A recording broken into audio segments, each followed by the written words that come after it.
Good morning and welcome to First Mover, your first global look at today's action in Bitcoin, blockchain, and digital assets. I'm Jen Sanasi along with my co-host Lawrence Lewitton, content director at The Tie. Let's take a look at what's going on in the markets this morning, starting with Bitcoin. The CoinDesk Bitcoin price XBX index is at 30,350, down about 1%, but holding steady among investor optimism about those spot ETFs that are pending. Let's take a look and see if Ether is following suit. Yep, holding steady as well. 1,883 this morning, also down about 2%. And let's take a look at what's going on with DeFi assets. The DFX CoinDesk's DeFi index is at 110. Well, let's get into this Monday morning show. Stably telling its customers that custodian Prime Trust is suspending withdrawals last week after a canceled acquisition by rival custodian BitGo. Joining us to discuss is BitGo CEO Mike Belshe. Welcome to the show, Mike. Thanks for having me. Thanks for taking the time to be here with us. Let's talk about this Prime Trust acquisition. BitGo terminated its acquisition of Prime Trust only 2 weeks after announcing the intent to acquire. Tell us what went into making that decision. Well, I think people are familiar with what's going on at Prime Trust. Unfortunately, they had their regular shut them down temporarily, and so obviously we couldn't proceed with the deal. A source told CoinDesk that Prime Trust has been losing clients and deposits to competitors for weeks amid mounting concerns over its business. Can you tell us a little bit more about the due diligence process? Well, BitGo's been growing and gaining some of Prime Trust clients. Prior to talking with them at all about a potential acquisition, so a number of their clients actually came to BitGo, and in fact, some of that is how we stepped into that potential transaction. Anyway, I think most clients at this point are finding good solutions, and I know that some are affected, like you just mentioned one a few moments ago. The best place to answer those questions is probably Prime Trust. So exactly how much were you going to acquire them for had they not been dealing with the Nevada regulators? We haven't disclosed that. I mean, is there a ballpark figure? And in general, what were you acquiring exactly? What was the goal? Was it to acquire, I guess, their customers? Any technologies involved? Well, BitGo, I think, was probably one of the few companies that could easily absorb Prime Trust. Their business had struggled in a few different ways, but because they had a decent client base, we felt we could take that client base, combine it with BitGo's offering, and turn it into a smooth, efficient operation. So obviously there'd be a reduction in resources across the two firms, but we'd be able to operate that efficiently because we already operate crypto custody at scale. With the specter of the SEC now hanging over much of crypto, how much of that played into this, into your withdrawal of the acquisition? You already had the Nevada regulator, basically shutting things down, but nonetheless, would that have caused any issue as well? No, the SEC wasn't a factor here. The SEC has obviously been active in determining what's a security and what's not these days. That is their job. Hopefully they come out with some clear guidance as opposed to regulation by way of indirect after the fact lawsuits. But that was not a factor in this at all.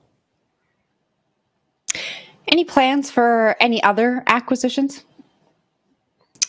Yes. Well, we've got some pending. I haven't been able to announce them yet. But I think there's going to be consolidation in the space over the next 6 months. Firms that raised money just a year ago, obviously the climate has changed, and so now it's time to kind of join forces with companies that are a little bit larger. So BitGo's got the opportunity, I hope, to be able to bring in some adjacent businesses that really help bolster and strengthen us as a full service custodian. BitGo took Galaxy to court for $100 million in damages in a case that was dismissed by a Delaware judge earlier this month. How healthy is your balance sheet? Is that going to contribute to how you look at acquisitions or mergers moving forward? Look, the Galaxy deal was a different game. Galaxy couldn't get relisted in the U.S. Due to nothing related to BitGo. And they had a breakup fee, which they were supposed to pay us, and they decided not to pay the breakup fee. And so we sued them in court for that $100 million, which they absolutely owe us. It doesn't affect our balance sheet at all. BitGo's been operating a very healthy business. We grew kind of through, all the uptrends. Obviously, right now things are down a little bit from where they were, but BitGo's a healthy business and actually one of the stalwarts of the industry. So we're really excited about where we stand, the new products we're delivering, and what's coming next. Galaxy literally is zero time for me in my thinking about how to move the business forward. You mentioned consolidation in the crypto space here, and I'd love to hear your opinion. With the implosion of FTX, we saw this domino effect in the crypto space, and with this consolidation happening again as we get towards the bull cycle, do you think that we need more diversification, more players in the space rather than large players working on mergers and acquisitions? Well, I think good industries always bring in a lot of jobs, a lot of business. And obviously we're in a downtrend, not just for crypto, but for the entire market. So this affects everybody in kind of a difficult way as we address kind of the new reality of the markets around us. But since you mentioned FTX, one of the things that we're excited about that we're launching here at BitGo is the Go network. And I think it's the first opportunity we've seen as an industry, since FTX, to address the systemic problems that are inherent with trading and prime brokerage type services in the market. The fact that we haven't had a settlement layer where everybody can settle their trades outside of just pre-funding exchanges. So the risks that have been taken, in the industry in the past with the pre-funded exchange model, and of course this has been of much debate through proposed legislation, through SEC enforcement and others, that you need to separate custody away from trading in order to have measurable risk in markets. And every other asset class works this way. Every other market works this way. FTX leveraged this through fraud to perpetrate one of the worst crimes we've ever seen on the planet. Anyway, BitGo's Go network solves this problem. BitGo's a qualified custodian. You keep your assets in deep cold custody, and yet you can trade on exchanges. So we're launching this week with Bitstamp. We've got Gate.io. We've got INX coming soon. This is going to be the first time you can actually start to get your head around risk, which is going to enable new businesses like prime brokerages to really come in full force in a way that they haven't before. So a few months ago, obviously, we had Signature and Silicon Valley Bank. They also provided some rails into the crypto market. Obviously, it's a different technology. It's a different aspect of this whole of trading, et cetera. But nonetheless, it was an asset to them to have this sort of technology on as part of their as part of their business. You guys, as Jen mentioned before, a target for acquisition by Galaxy. Are you talking to anybody right now to be acquired? Well, with regard to Silvergate and Signature, remember those are banks. They touch fiat, right? We're in the crypto ecosystem. And of course, we care about fiat. Often people are moving to and from fiat as they come into digital assets and Bitcoin. But unfortunately, those banks, they can't touch the crypto. And this is one of the unique things about BitGo. So BitGo is a trust company. It's really 100% reserve bank. And frankly, I think the world expects reserve banks, and yet we've been delivered these banks that frankly don't manage money very well, and they're not reserve banks. And it's led to, a number of failures. Now that we look at the commercial real estate market, again, not related to cryptocurrency or Bitcoin at all, and we're looking at more failures at these banks. We all know that it's coming. So anyway, BitGo has a solution where through this settlement network, you can actually settle fiat to crypto in DVP, delivery versus payment. Is very much a product that you would expect in traditional finance, and yet you can now have it in digital assets and crypto, and of course interface to all the decentralized goodness that you get out of Bitcoin and whatnot. With regard to acquisitions, no, we are not currently looking to be acquired. We're very happy to be growing the business. As you can tell, I'm excited about the products we're launching. The Go network hits both the fiat side of what Sen was doing and also really solves this problem around off-exchange settlement so that you can start to de-risk prime brokerage. But you nonetheless, you don't.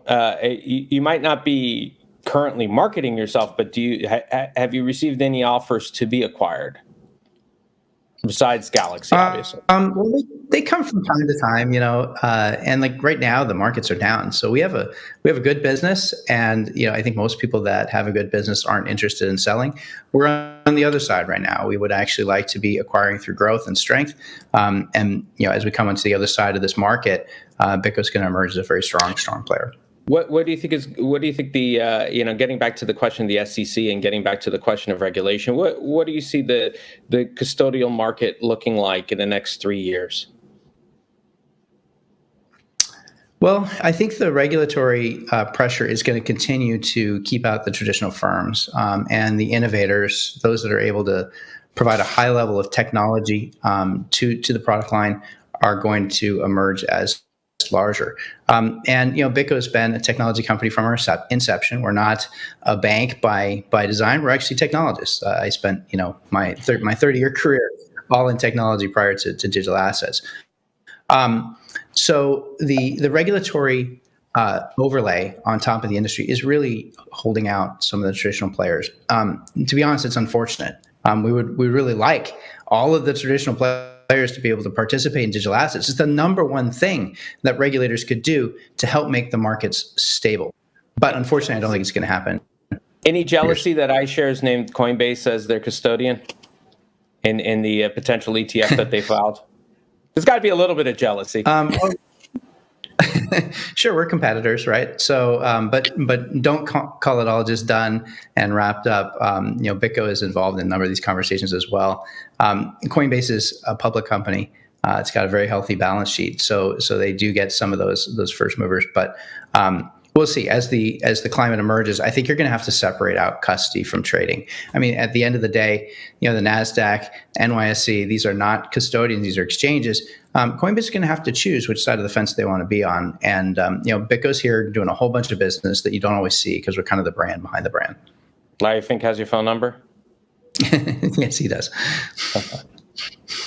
So you're saying that you're still talking to them? We talk to pretty much every big deal that's out there, and some of them are farther along than you know. We don't talk about our clients; we don't disclose them all the time, so it makes it a little bit harder to sometimes openly discuss. Breaking news. There you go. BitGo is talking to BlackRock. I can see the headline now. On the topic of Coinbase, we got to ask your opinion here. What do you make of the SEC's lawsuits against Binance and Coinbase? Well, let's see. On the Binance one, I think there's a lot more questions about sanctions for the U.S. government as it thinks about, how does it apply sanctions across companies that, may or may not be inside the U.S. My personal opinion is that the SEC or at the federal level, they're looking to tie Binance US to Binance. And if they can make a tie there, then they can pull Binance under, U.S. sanctions regulation. Coinbase is a very different animal. Coinbase has taken a very methodical approach towards, really trying to adhere to the law, understand the law, et cetera. And there's been tremendous reach out. I think the judges are going to be very sympathetic to Coinbase because Coinbase is going to have a mountain of evidence that they've really tried to do things the right way. They've asked how to do it the right way. They've been patient and waited for how to do it the right way. And yet the SEC has just not responded in an appropriate timeline. So I think this is going to be very favorable for Coinbase. In the end, this idea that we already have the rules and they're already all clear is simply not true at face value. There's so many participants at the business level, at the regulatory level, at the legislative level, saying, look, it's not as clear as it needs to be. Digital assets actually are different and unique, and we need new guidance on how we're going to treat them. And you can't just say this is already well understood, well-trodden paths. It's simply not true. Mike, thank you very much for taking the time to join us this morning. Thanks for having me. Great to talk with you. That was Mike Belshe, BitGo CEO. I must mention that we reached out to Prime Trust for comment, but we have not heard back. We're going to take a short break, and when we're back, we'll be taking a look at what's happening in the crypto markets.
Bitcoin is off to a strong start this week, with the world's largest digital asset trading above $30,000. Let's dive into the crypto markets with Arca head of research, Katie Talati. Welcome, Katie. Thanks for having me, Lawrence. Glad to see you again. So we had, of course, this ETF filing announcement. Of course, it's not an approval. Nonetheless, the names that were on it were big: BlackRock, Coinbase. It was an all-star cast. Do you think that this kind of optimism will continue as we go on? I think it will. I think the market has definitely really latched onto this new narrative for digital assets broadly, and of course for Bitcoin. I think the bigger problem is that most people don't realize that this ETF approval is going to be a while away if it happens. While BlackRock has a great record, the SEC has made it very clear that they don't want a Bitcoin ETF. They've taken a very strong anti-crypto stance as of late, and so it's kind of hard to tell what the outcome is going to be. There is the potential, though, that there could be some more kind of pressure on regulators to kind of approve this vehicle, just because it is being sponsored by BlackRock. I do think what also was super positive was seeing that, Wisdom Tree and other kind of asset managers from the traditional world followed on filing their own ETFs, which I do think is promising for kind of like the, down the road in terms of having access to the asset class. Although those other characters were previously rejected, they had issues themselves. We're looking now to, this is the end of the month, and we, of course, have the options expiring on Friday. It seems 30,000 is the mark that most of the options markets are right now gravitating towards. Do you think that we're going to hold that basically because of the sizable amount of options that are right now there, plus the increase in futures contracts that have been taken on over the past week, as part of the excitement that at least 30,000 will hold, if not towards the end of the week, go forward the next few weeks after? Yeah, well, I always say I never make price predictions. This market is very unpredictable. I think 30,000 is a key level that people have been eyeing for a while. The fact that we broke it is, been very positive for Bitcoin. But I can't say for sure if, we're going to hold it until the end of the week. I would note though that, the futures and options markets have been very active. Not only is June 30th on a Friday, it is also the end of the month and the end of the quarter. Yep. So it's going to be an exciting time. Mm-hmm. Katie, you said the ETF could be a while away. What's a while in your opinion? How long do you think this is going to take? So I believe when we looked into it, I know the SEC, I believe they have a comment period of 45 days, but they could basically kick the can down the road, which is kind of what they did with the last set of ETF filings. I think they were all done in 2019 and 2020. And everybody I remember kept being oh yeah, the next date for the SEC to say something on this ETF is coming. And so basically I think all in the process allows them around 200 days to either reject or accept the ETF. And then they have to give comments, obviously, if they reject it. So that's what I meant by about a while away. 200 days doesn't sound that long, but it's, more than half a year from now.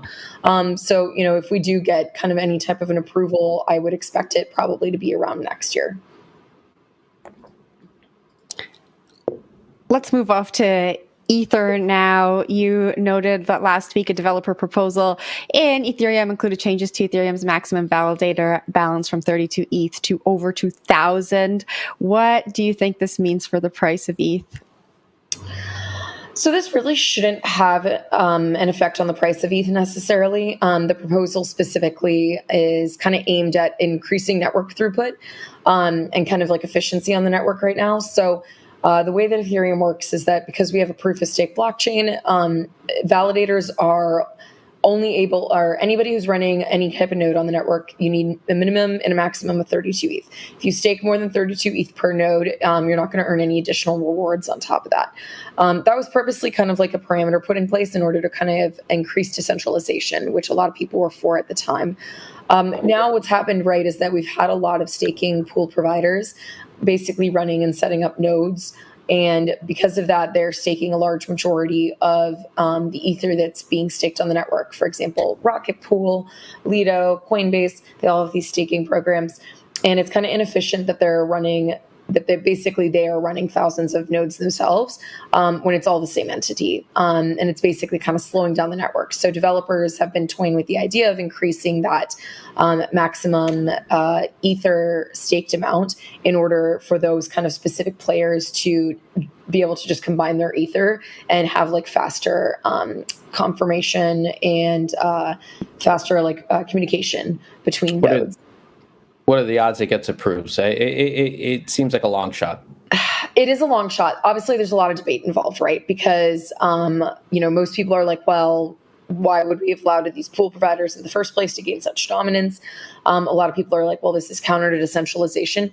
And this is kind of the age-old debate that we end up having with smart contract platforms is you either have a trade-off of decentralization versus speed at the end of the day. If you look at the really fast networks, it's the ones that use delegated proof of stake. So they have, they end up having these, 21 usually node operators, and people delegate to those specific nodes how much what they want staked.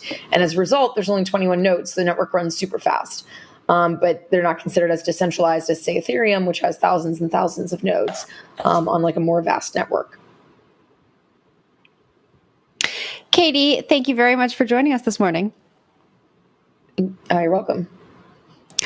That was Arca Head of Research, Katie Talati. We're going to take a short break, and when we're back, our next guest says an ugly recession is looming. We'll speak with Professor Steve Hanke for an economic outlook.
Welcome back to First Mover. Federal Reserve Chair Jerome Powell said policymakers could hike rates 2 more times this year as the central bank works to control inflation. Joining us now is Steve Hanke, professor of applied economics at Johns Hopkins University and senior fellow at the Independent Institute. Welcome to the show, Steve. Great to be with you again. All right, we got to talk about what happened over the weekend. Russia briefly faced the threat of an armed insurrection. Can you unpack the significance for us when it comes to the economy in relation to what's going on in Russia? Well, no. There's a lot. There's a lot of talk and conjecture. But as I listen to people, it's kind of amusing because they clearly are clueless and have no idea whether this is going to be. The narrative is, oh, this is very negative for Putin, but maybe there's another side to the coin. Maybe it's going to be very positive for Putin. I have no idea, and listening to people, I'm convinced they have very little idea also. Nonetheless, it sort of speaks at least to a bit of uncertainty when Russia itself has tanks going up the highway towards Moscow. And of course, when we talk about Russia, we have to talk about the energy markets. And we saw obviously a small blip in oil prices, and that has a long-term effect. Potentially, at least higher energy prices, of course, have some effect, as we know, on consumer spending in the United States and elsewhere.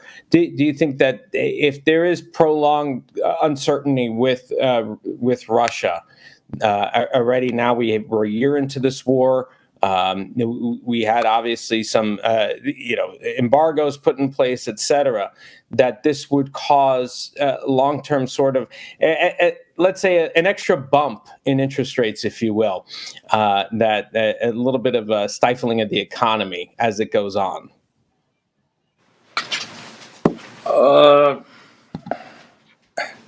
Again, we're getting into such speculative territory. Maybe, Lawrence, the best way to put it is, as you phrased it, it does throw some uncertainty into markets. There's no question about that.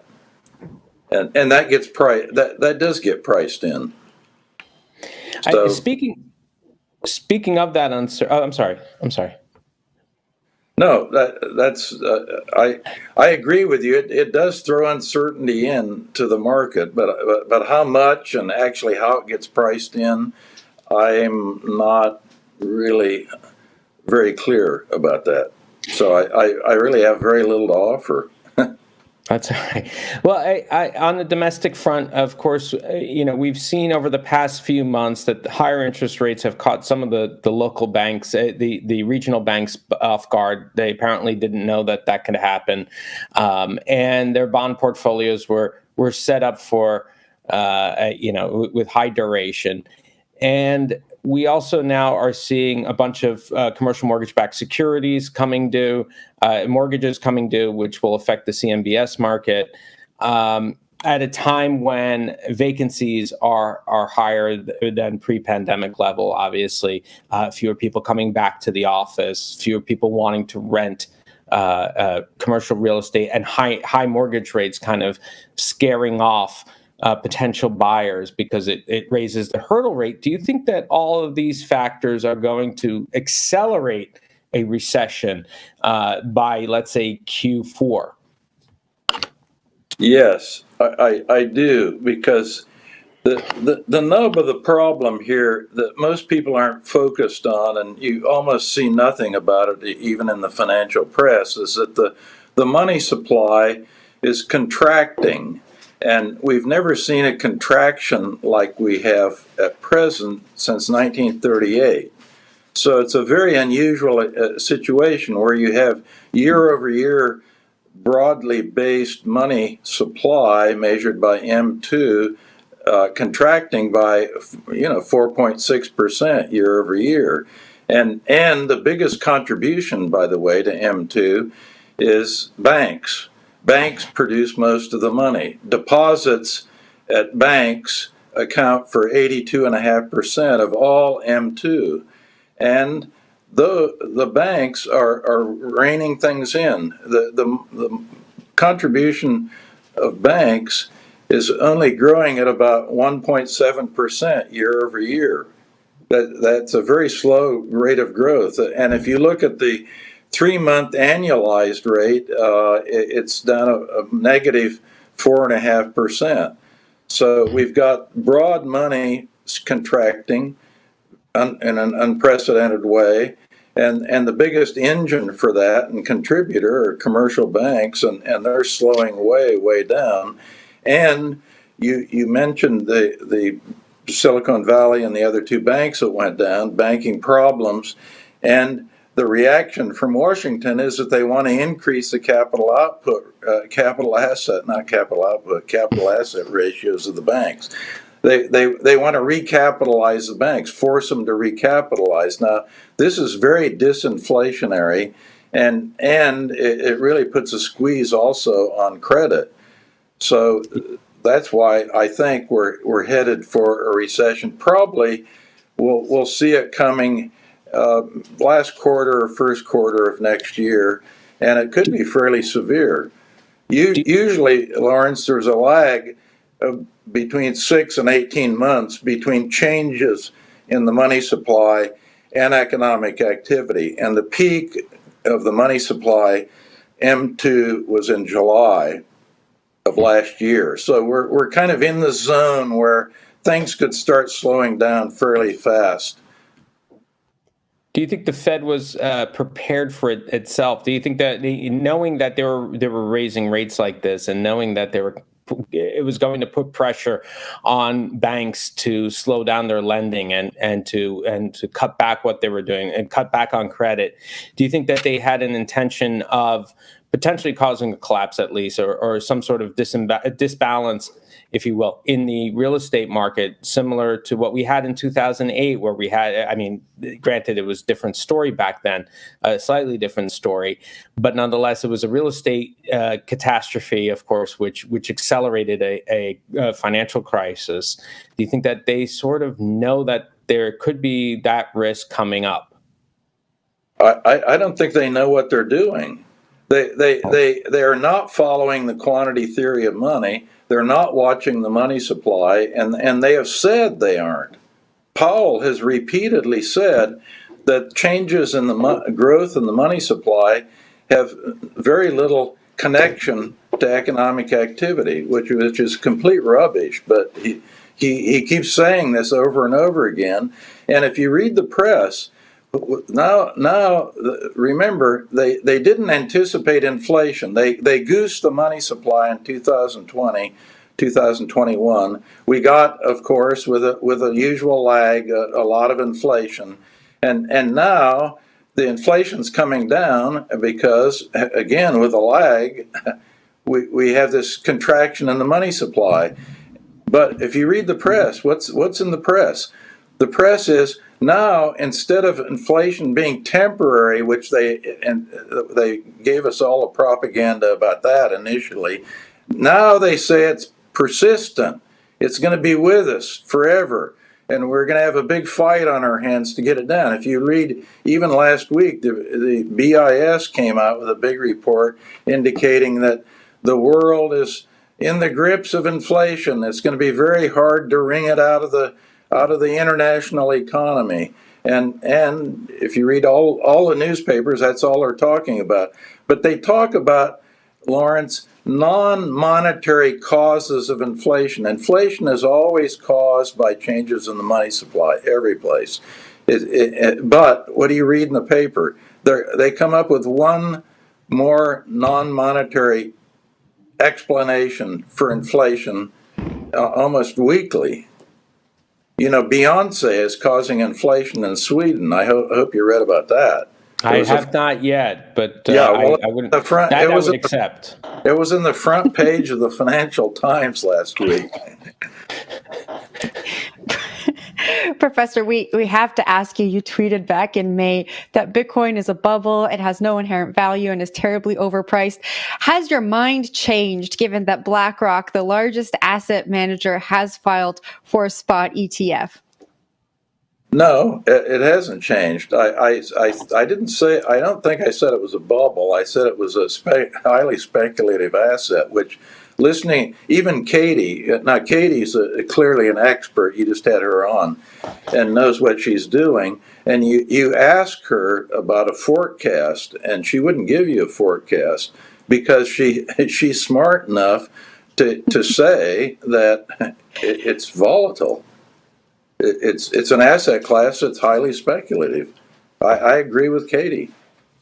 Has it served? Do you think it's more and more serving as a proxy for risk? In other words, as almost the way the VIX index did as a proxy for risk in my youth. Lawrence, yeah, wow, you're really modern. I'm so old school. I never got to VIX. But anyway, I think it is serving as a proxy. As I look at the markets and read the press, to some extent, it clearly is a proxy. Whether it's a good one or not, I don't know. But it does move as risk expectations change. Steve, thank you very much for joining the show this morning. It's always such a pleasure. Great to be with you. Thanks for having me. That was Professor of Applied Economics at Johns Hopkins University and Senior Fellow at the Independent Institute, Professor Steve Hanke. The State of Crypto is presented by Tron, connecting the world to the power of cryptocurrency. The CFTC began a formal review, taking a closer look at prediction market Kalshi's proposed contracts that let users bet on which political party will control Congress after an election. Joining us now to discuss is CoinDesk Global Policy and Regulation Managing Editor Nick Day, who's also the editor of CoinDesk's absolutely positively must-read State of Crypto newsletter. Happy Monday, Nick. Good morning. So, prediction markets very close to editor Mark Hochstein's heart, as you know. Break down what the CFTC's review process is and some of the questions they're asking about these contracts. Yeah, so the background here is KALASHI'S has applied to offer prediction markets for the betting on who will control, Congress after an election and other similar political events. So these are called political event contracts. Some companies like Polymarket have already offered them. The CFTC previously ordered Polymarket to stop offering them.